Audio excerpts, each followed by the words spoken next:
भाजपा के सांसद हैं, केंद्रीय मंत्री हैं कृष्णपाल गुर्जर।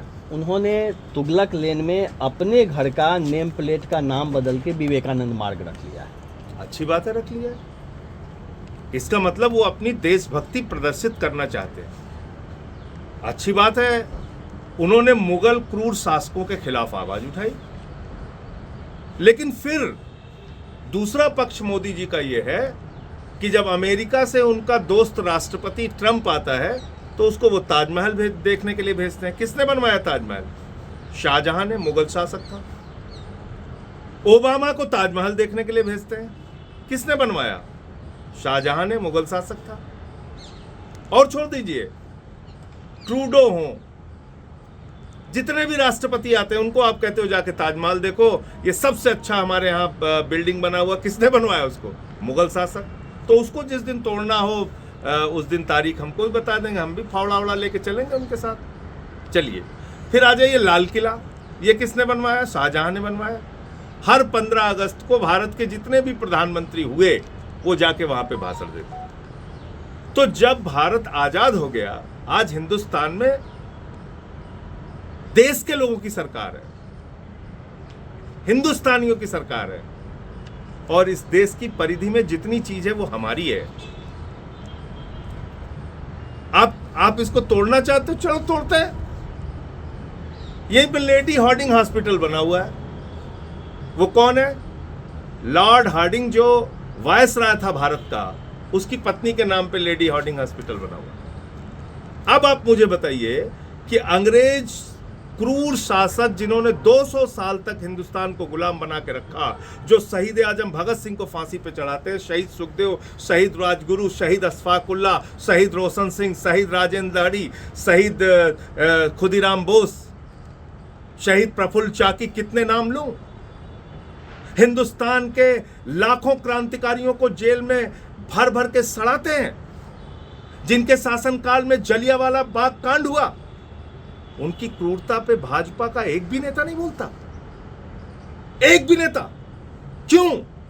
क्योंकि ये अंग्रेजों के दलाल थे, इनके पुरखे। आरएसएस के लोगों ने अंग्रेजों की दलाली की है, तिरंगे झंडे को अशुभ बताया है।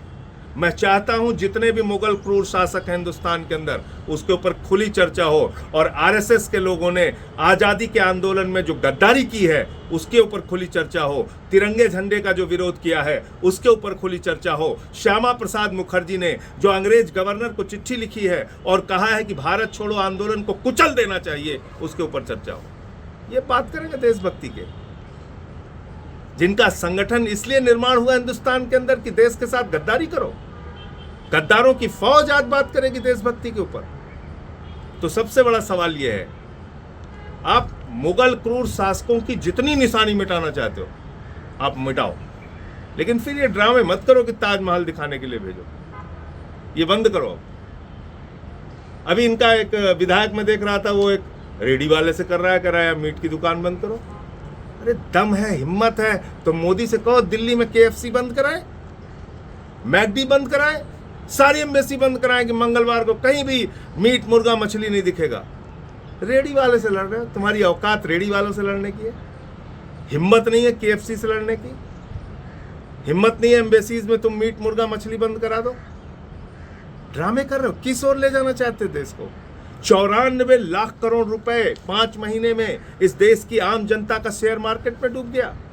16 लाख करोड़ रुपए अपने दोस्तों का नरेंद्र मोदी ने माफ कर दिया।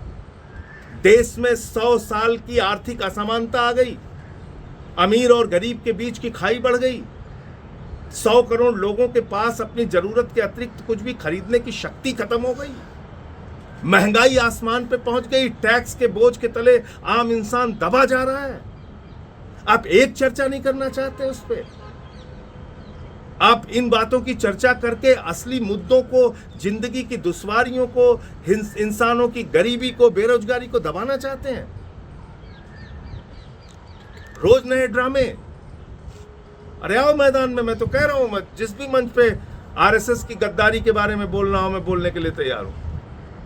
आरएसएस ने इस देश के अंदर आजादी के स्वतंत्रता संग्राम सेनानियों के खिलाफ मुखबिरी करने का काम किया है, अंग्रेजों के साथ मिलके देश को तोड़ने का और दलाली करने का काम किया है। ये इनका काला इतिहास है, इस पर चर्चा होनी चाहिए।